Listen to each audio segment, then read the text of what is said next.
Hey there, Kirk Ginger, KG Custom Stained Grade in Idaho Falls, Idaho. Working on this door here. Told you I'd make a video, so I am. Here we go. We've already taped off these. Peeled the tape off, let it tack up because we've got to cut this in. So that's what we're going to do right now. We're going to cut this in and do some knots here. We're going to left it a little dark on this side, so we'll go real light on this.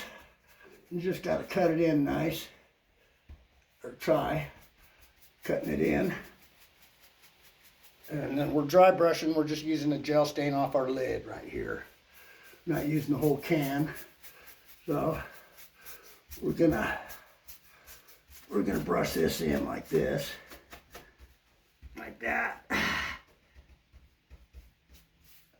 See that way it looks like laminate. It looks like it's laminated there.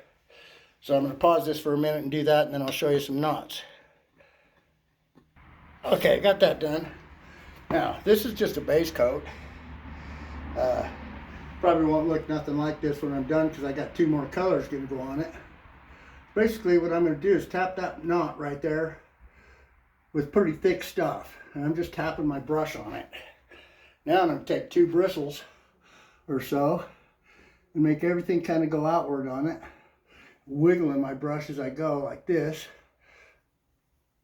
and making it look like it's going up and out like that.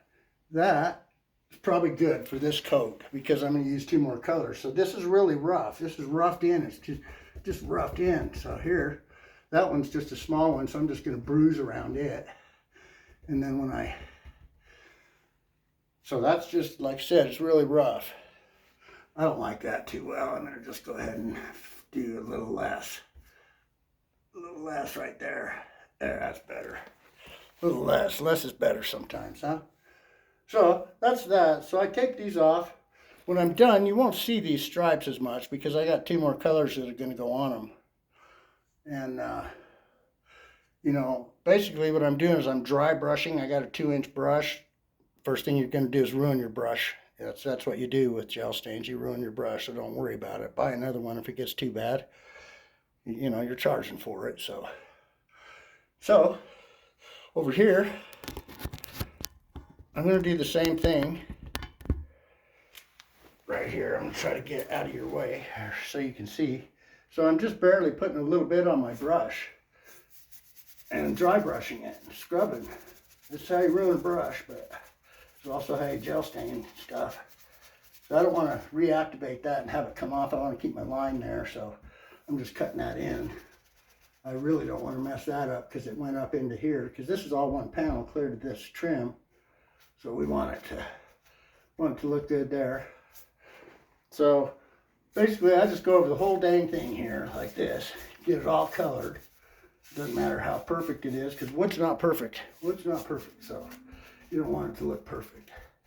So then you bring it down here and do this here. I got my brush strokes for my primer going the right way, so I'll just hit this like this and then fuzz it up like that, and it's done for there anyway, unless I bring a streak down.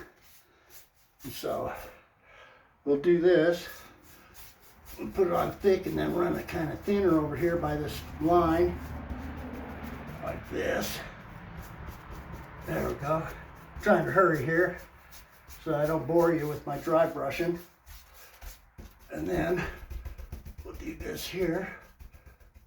Gel staining is really easy. There's nothing hard about it other than you're moving your arm. You know, maybe your neck hurt for some reason. So now see, we got this right here, right on that line. So I'm going to take a couple bristles here and we're going to make this one kind of go right to that line. And then in like that, so that it really looks like there's laminate there. I had a hard time measuring these out because of the knots. See, now we're just putting some detail in there, just a little bit. And then I'll have two more colors that are going to go on it. also, you just want to make sure it doesn't look like brush marks. There, that's going to go that way. And that'll look really cool when I put the other two colors in it. And this one here is right on the line too. I'm just going to run this like this. And I'm only using a couple bristles for this. Just a couple, just to, you know, make it look like marbled wood around your knot here. It's alder, so you're not going to have a lot of detail in it. It's just going to be like that. So that's that. And then there's some bruising here around that little thing. It's not going to have a lot of detail. Just some bruising like that. You can bring it up some, like it's going with the grain, down some down here. So a lot of times I'll take this and we'll just make it go up here, go clear up there, you know, because it comes down, and then right there it skips. We'll just feather it out one way like that. And we'll bring her down here, feather it out one way like that. And remember, wood's not perfect, so and then you just kind of make some squiggle marks and make it feather out a little bit like that. No, look at that. There you got it. So let me back this up and I'll show you what the whole door looks like as a whole. This is just rough coat. This is rough, so I still have the sides to do, but it's coming along. So now you see why I'm not being so perfect about it, because it's just roughed in. It's just rough. So, and right here is where everybody has problems usually, right in here. This is where you'll have to do something cool right here to get rid of that. Anyway, so that's the start of how to do a door. Oh, I just stepped in my gel stain. Thanks, guys.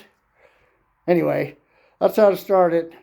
When I get doing the other colors, I'll make another video and show you the real detail of it with darker and lighter colors. Anyway, Kurt Ginniger, KG Custom Stain Grade, Idaho Falls, Idaho.